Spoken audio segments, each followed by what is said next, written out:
Estimados amigos, buenos días a Un Café con José Noguera.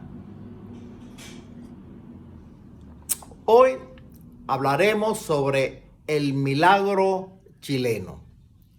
La expresión el milagro chileno la utilizó por primera vez el Premio Nobel de Economía Milton Friedman para describir la reorientación de la economía chilena en la década de los 80 y los efectos de las políticas económicas que aplicaron un gran grupo de economistas chilenos doctorados en la Universidad de Chicago, donde Friedman enseñaba, y que colectivamente fueron conocidos como los Chicago Boys. Friedman afirmó, cito, a la economía chilena le fue muy bien. Pero lo que es más importante, al final, el gobierno central, la junta militar, fue reemplazada por una sociedad democrática. Así que lo realmente importante del negocio chileno es que los mercados libres se abrieron camino en crear una sociedad libre. Durante los 80, Chile tuvo un gobierno militar que llegó al poder con un golpe de Estado en 1973. Y que llegó a su fin en 1990, cuando un plebiscito destituye al dictador Augusto Pinochet. Los Chicago Boys implementaron reformas económicas orientadas al mercado que buscaban estabilizar la inflación, disminuir las regulaciones y restricciones del gobierno en la economía y darle una mayor participación de las empresas privadas, lo que en el aspecto doctrinario es asociado con el liberalismo clásico, lo que implicaba la privatización de empresas estatales. Las reformas se implementaron en 3 rondas. La primera ronda entre el golpe de Estado de 1973 y 1982. La segunda ronda de reformas fue entre la crisis de 1982 y el final de la dictadura en 1990. Y la tercera, después de que se restablece la democracia en 1990.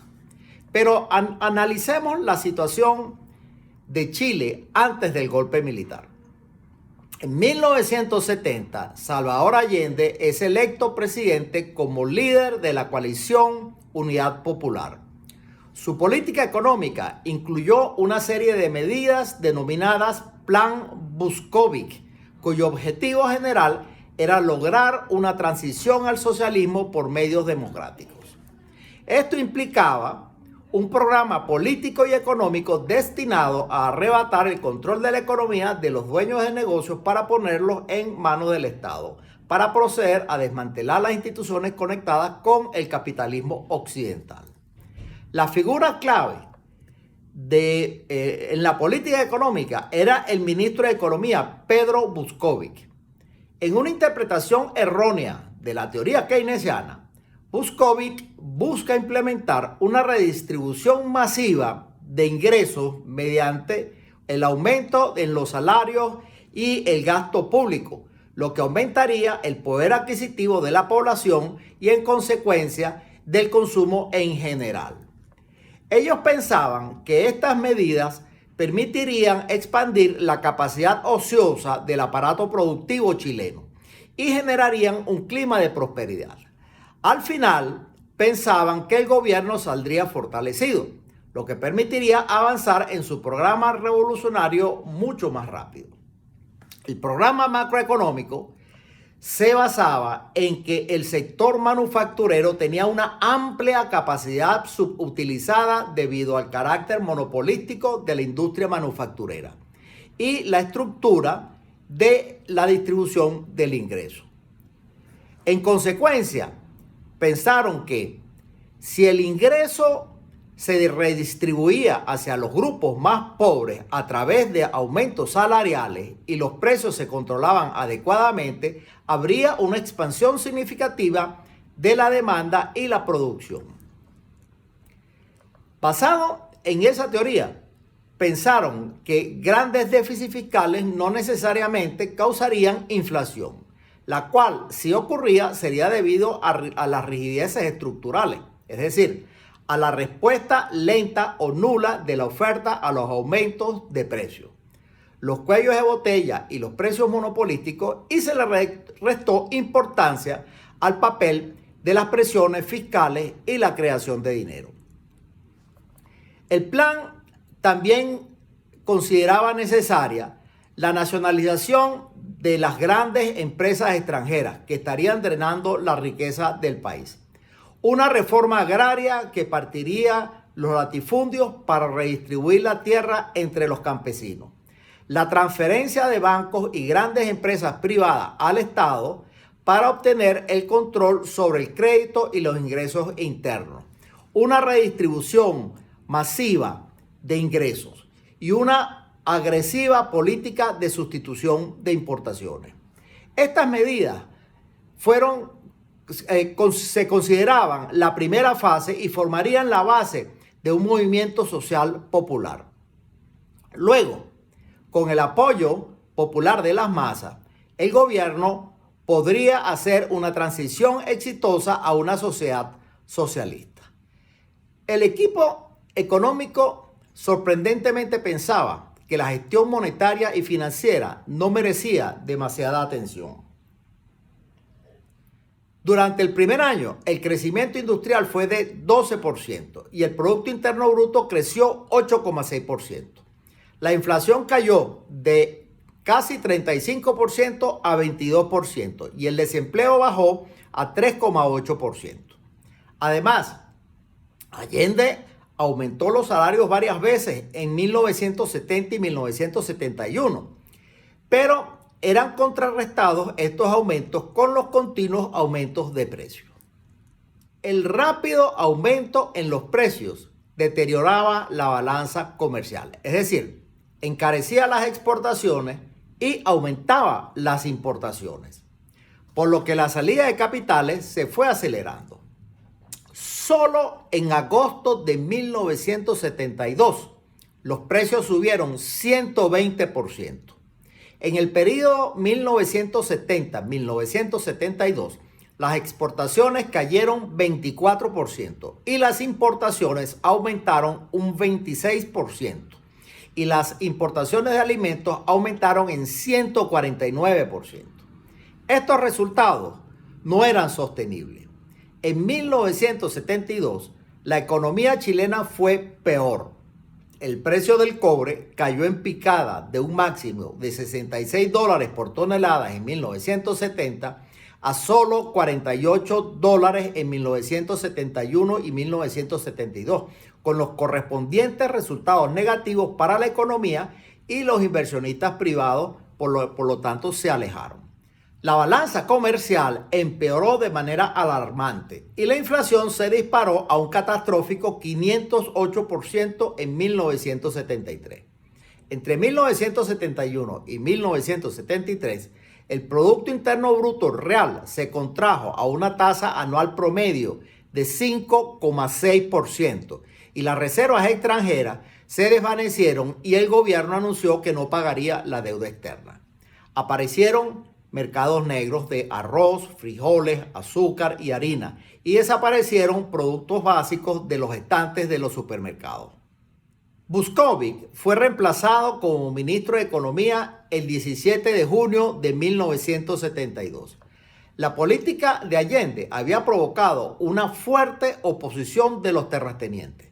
Algunos sectores de la clase media, el derechista Partido Nacional, la Iglesia Católica y los demócratas cristianos. Y en septiembre de 1973 es derrocado y se instala una junta militar. Al plan Buskovich, los economistas Rudy Dornbusch y Sebastián Edwards lo usaron para acuñar el término macroeconomía del populismo. Inmediatamente después del golpe militar, el dictador Augusto Pinochet se entera de un plan económico confidencial conocido como el ladrillo, que habían preparado unos economistas opositores de Allende con la ayuda de los Chicago Boys. El documento contenía la columna vertebral de lo que luego sería la política económica de la dictadura. La era dictatorial se puede dividir en dos periodos. El primero entre 1973 y la crisis de 1982, cuando se implementan la mayoría de las reformas. Y el segundo entre 1983 y 1990, cuando termina la dictadura. Cuando los militares asumen el gobierno en 1973, comienza un periodo de cambios económicos dramáticos. La Junta Militar nombra a un grupo de economistas chilenos educados en la Universidad de Chicago, los Chicago Boys, que defendían políticas de libre mercado, orientado a las exportaciones y fiscalmente conservadoras, enmarcado contraste con los programas económicos de planificación centralizada del gobierno de Allende y la industrialización por sustitución de importaciones y la economía estructuralista. En una terapia de choque, Pinochet transforma drásticamente la economía de un mercado protegido con una fuerte inversión estatal a una economía bastante liberal. Los negocios y tierras expropiadas durante el gobierno de Allende fueron reprivatizados, con excepción de las minas de cobre. Se abolieron los controles de precios, se liberalizaron las importaciones y desregularon el mercado financiero y los flujos de capital. El gobierno le dio la bienvenida a la inversión extranjera y eliminó las barreras al comercio exterior, forzando a las empresas chilenas a competir con las importaciones en igualdad de términos. La principal empresa del cobre, Codelco, permaneció en manos del Estado, aunque se les permitió a las empresas privadas explorar y desarrollar nuevas minas. También se suspendieron los sindicatos y los impuestos directos y progresivos se redujeron o abolieron, mientras que se aumentaron los impuestos indirectos. El Banco Central elevó la tasa de interés del 50% al 178%, esperando disminuir la tasa de inflación. Cuando el desempleo se duplicó, se instalaron algunos programas de obras públicas. Aunque el ministro de Finanzas, Sergio de Castro, también había estudiado en Chicago, decidió no seguir la recomendación de Milton Friedman y mantuvo fijo el tipo de cambio en 39 pesos por dólar a partir de junio de 1979 para frenar la inflación. Pero el resultado fue un serio problema en la balanza de pagos. Al fijar el tipo de cambio, también se fija el precio de los productos importados. Pero dada la alta tasa de inflación en Chile, los productos chilenos cada vez se encarecían más con respecto a los importados. Y las exportaciones comenzaron a declinar y las importaciones a aumentar, deteriorando las reservas internacionales de manera progresiva. El gobierno aumenta la deuda y para 1982 la deuda externa pasa de 17.000 millones de dólares. En noviembre de 1981, el gobierno rescata los bancos de Talca, el Banco Español Chile, el Banco de Linares y el Banco de Fomento de Valparaíso y dos sociedades financieras. El Banco de Talca y el Banco Español Chile fueron nacionalizados, aunque luego fueron reprivatizados nuevamente y los demás fueron disueltos. La situación no era sostenible y en 1982 el peso chileno colapsa ante un ataque especulativo. Después de 10 años de dictadura, la economía apenas mostraba una tasa anual de crecimiento promedio de 1,22%, por debajo del crecimiento de la población, lo que indica que la población se había empobrecido en ese periodo. El segundo periodo comienza a partir de 1983 y con más fuerza después de 1985, cuando Hernán Bucci es nombrado ministro de Hacienda.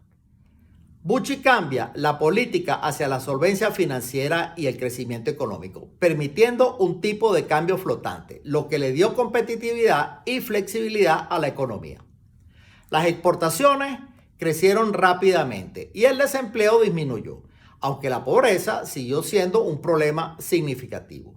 La economía comienza a recuperarse, creciendo a la alta tasa promedio de 5,9% entre 1983 y 1990. Y el ingreso per cápita crece al 4,7% interanual durante el mismo periodo. A pesar del éxito económico, Chile no alcanzó el nivel del ingreso per cápita previo a la crisis de 1982. La pobreza seguía siendo un problema severo. Un 45% de la población vivía por debajo de la línea de pobreza en 1987. Una decisión clave fue reducir los impuestos y el gasto público en 1988 del 4% del PIB, lo que significó un severo deterioro en la cobertura y calidad de los servicios de salud pública, salarios más bajos para los maestros y pensiones más bajas para los ancianos. La democracia retorna en 1990 y una coalición de 3 partidos, la Democracia Cristiana, el Socialdemócrata Partido por la Democracia y el Partido Socialista, llega al gobierno. En 1990, Patricio Aylwin asume la presidencia y enfatiza el crecimiento económico, pero acompañado de políticas sociales activas, teniendo como centro la erradicación de la pobreza. Políticas favorables al crecimiento incluyeron un compromiso con un superávit fiscal permanente, el retiro de la deuda pública como seguro contra futuros shocks financieros. La reducción unilateral de los aranceles externos fue seguido por un acuerdo de libre comercio con los principales socios comerciales de Chile, incluidos los países de América Latina, la Unión Europea, Estados Unidos y Canadá. Las políticas de crecimiento económico consideraron una profundización del mercado de capitales, permitiendo una diversificación gradual de los instrumentos financieros donde los fondos de pensiones privatizados y otros intermediarios podían invertir. Todas estas políticas fueron seguidas con vigor y continuidad por los 3 gobiernos postdictadura de Aylwin, Eduardo Frei y Ricardo Lagos. La agenda arrojó buenos resultados en general. La economía chilena creció más del 6% interanual durante la década, a pesar de la desaceleración causada por la crisis asiática de 1998 y 1999. La productividad crecía a un respetable 4,4% anual. Los salarios reales aumentaron en 3,3% cada año. La tasa de inversión alcanzó un máximo histórico. Lo mismo ocurrió con la tasa de ahorro interno. Se logró el objetivo de superávit presupuestario que alcanzó 1,3% del PIB como promedio de la década. El sólido crecimiento proporcionó una base sólida para luchar contra la pobreza. Los salarios reales y el empleo aumentaron significativamente. Las nuevas oportunidades laborales para los desempleados y los mayores ingresos disponibles tuvieron un impacto inmediato en la reducción de la pobreza. Este resultado positivo fue reforzado por políticas sociales agresivas diseñadas para mejorar aún más la suerte de los pobres. En 1990 se propuso una reforma tributaria que aumentaba los impuestos en todos los ámbitos, incluidos los impuestos sobre la renta de las empresas y las personas, el impuesto al valor agregado y la reducción de la evasión fiscal en sectores como la agricultura. La reforma tributaria fue aprobada por el Congreso por amplia mayoría en menos de 2 meses. La recaudación de impuestos aumentó en un 3% del PIB en los siguientes años y el gobierno se comprometió a gastar todo el ingreso adicional en programas sociales.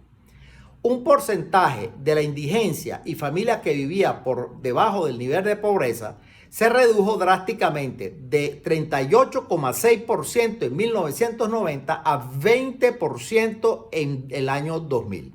Los resultados más exitosos en comparación con otros países de la América Latina en un periodo de tiempo similar.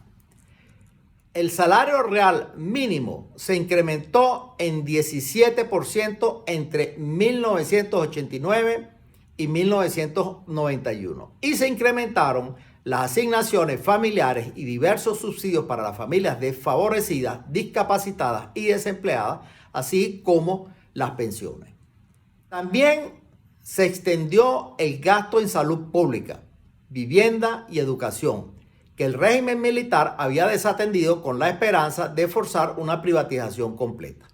La inversión en hospitales públicos y unidades de atención primaria aumentó de 10 a 100 millones de dólares al año durante la administración Auling. Se implementaron fuertes aumentos en los subsidios a la atención primaria de salud administrados por los municipios y una mejora significativa en los salarios pagados a los personal hospitalario, aunque no se realizaron cambios en los arreglos institucionales altamente centralizados y las prácticas de gestión deficientes en los hospitales públicos. En 10 años, el gasto público en salud aumentó en 250%. Los subsidios a la vivienda aumentaron en 160% en una década, con énfasis en el quintil de menores ingresos, en las comunidades rurales y en los programas de renovación urbana. En educación, los recursos públicos aumentaron 3 veces en una década. En una primera etapa, se concentraron los recursos en el 10% de escuelas primarias con peores resultados de aprendizaje. Los fondos se utilizaron para reparar escuelas, mejorar los métodos de enseñanza, brindar acceso a libros y computadoras y reforzar el programa de almuerzos escolares. Durante unos años, las 2.000 escuelas del programa tuvieron una mejora del 12% en los puntajes de lectura y matemática, frente a un 9% en el resto de las escuelas municipales. Un resultado modesto pero positivo.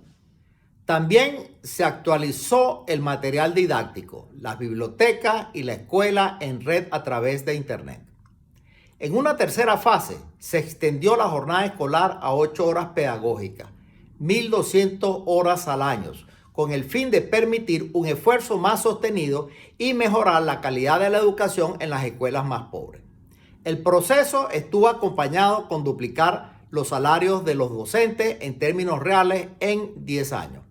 El gobierno, no obstante, cedió ante el sindicato de maestros al aceptar un estatuto en 1991 que otorgaba permanencia a los maestros y administradores escolares, independientemente de su desempeño, impidiendo despedir maestros incluso si la matrícula escolar disminuía, y con salarios idénticos independientes de las condiciones locales.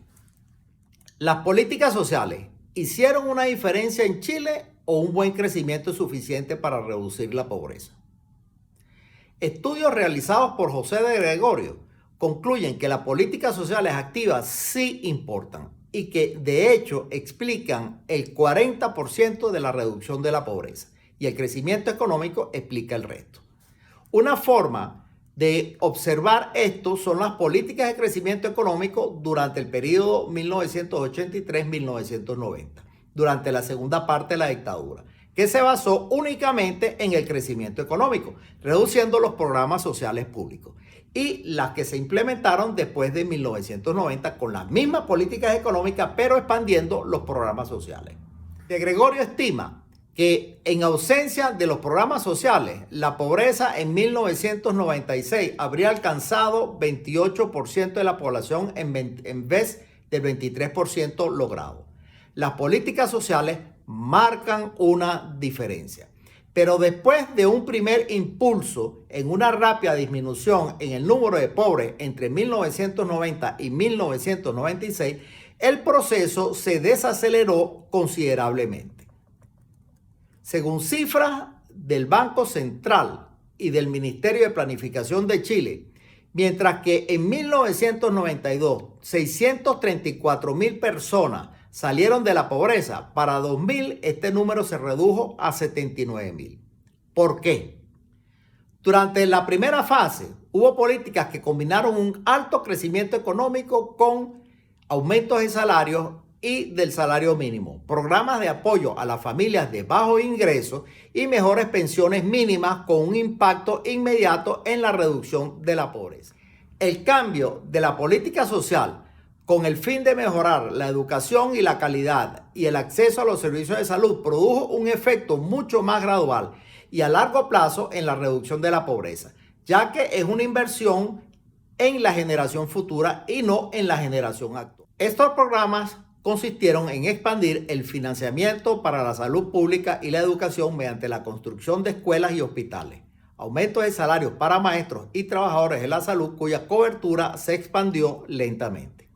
Pero en el tiempo, la inversión en servicios de salud se fue haciendo más ineficiente y los administradores de preescolares que no rendían cuentas no tuvo un mayor impacto en la reducción de la pobreza. Aunque el gasto público en la salud pública aumentó del 190% entre 1990 y 1999, los servicios de salud aumentaron solo en un 22%. Este resultado insatisfactorio fue consecuencia de una gestión burocrática ineficiente en los hospitales públicos y la inflexibilidad en la contratación y despido de trabajadores y la falta de incentivos. En educación, a pesar de que el gasto público aumentó casi 300% en una década, los puntajes de los estudiantes en matemáticas y habilidades lingüísticas, después del aumento inicial del 10% en el periodo 1990-1996, se estancan en el periodo 1996-2000. Estos resultados sugieren que las reformas del sector social serán efectivas en la reducción de la pobreza solo si se presta más atención a la economía política de las reformas sociales, es decir, al diseño de las instituciones para que este gasto sea mucho más efectivo, lo cual solo será posible si se negocian contratos de eficiencia con los sindicatos de los trabajadores de la salud y de la educación, de forma que el costo político para esos sectores se vea compensado con beneficios de índole social o económico. Las extraordinarias rigideces salariales y las garantías de empleo de por vida sin una contraparte de calidad han demostrado ser letales para una mejora de la calidad de la salud y la educación en Chile y en general en todas partes. El entorno sociocultural adverso, especialmente de la población más pobre, también reduce la eficacia de las políticas sociales. De allí de la necesidad de abordar los problemas del entorno social de esos sectores, lo que sugiere un nuevo enfoque holístico para las políticas sociales. Estimados amigos, hasta aquí un café con José Noguera.